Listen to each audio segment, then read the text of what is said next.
pour la première vidéo de ma série de l'été qui va concerner des petits tips et des petites astuces pour vous permettre de sortir avec votre chat en dehors de chez vous. Le premier conseil que je vais vous donner sera en rapport avec les harnais. Tout d'abord, ce que vous devez savoir, c'est qu'il existe plusieurs types de harnais et aujourd'hui on va se concentrer sur 3. Le harnais en H, le harnais en Y et le harnais en T, dit aussi harnais norvégien. En ce qui concerne les chats, pour un premier harnais, on va plutôt avoir tendance à opter pour la forme du harnais en H puisqu'il est assez fin et assez léger. Cela en fait donc le harnais idéal pour débuter avec un chat. Pour ma part, le premier harnais que j'ai utilisé sur Opal était un harnais en H de la marque Wappi. Et le harnais que j'utilise aujourd'hui sur elle va s'afficher quelque part juste ici ou juste là.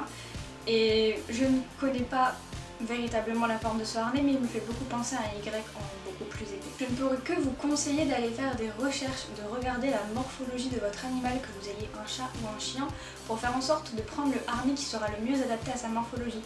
Par exemple, l'ancien harnais que j'avais pour Opal, certains l'auront vu sur mon Instagram, le gros rouge, lui prenait vraiment beaucoup trop de place au niveau du poitrail et au niveau du cou, ce qui fait que quand je la prenais dans les bras, ça lui arrivait de s'étrangler avec le tour du harnais.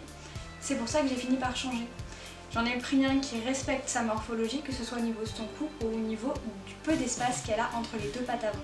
Ce qui fait qu'elle marche beaucoup mieux avec et que ça lui convient beaucoup mieux. Évidemment, je ne pourrais que vous déconseiller l'utilisation de harnais norvégiens type Julius qui vont avoir un effet totalement catastrophique sur la marche des chiens puisque ça va tout simplement bloquer leurs épaules à cause de la anse qui passe justement sur leurs épaules.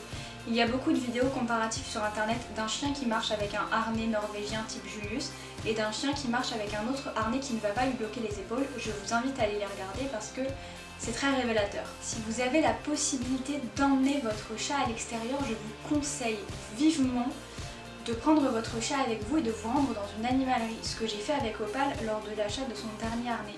Évidemment, ce n'est pas faisable pour tout le monde, mais c'est quand même bien mieux d'avoir la possibilité de faire essayer l'arnais à l'animal avant de l'acheter. Si vous n'avez pas cette possibilité-là, vous pouvez tout simplement vous renseigner auprès du magasin pour voir si vous avez la possibilité d'acheter le harnais, d'aller le faire essayer et de le ramener au cas où ça ne convienne pas. C'est tout pour cette première vidéo de la série des tips de l'été. Je vous dis à la prochaine pour une nouvelle vidéo. Bisous à vos poils.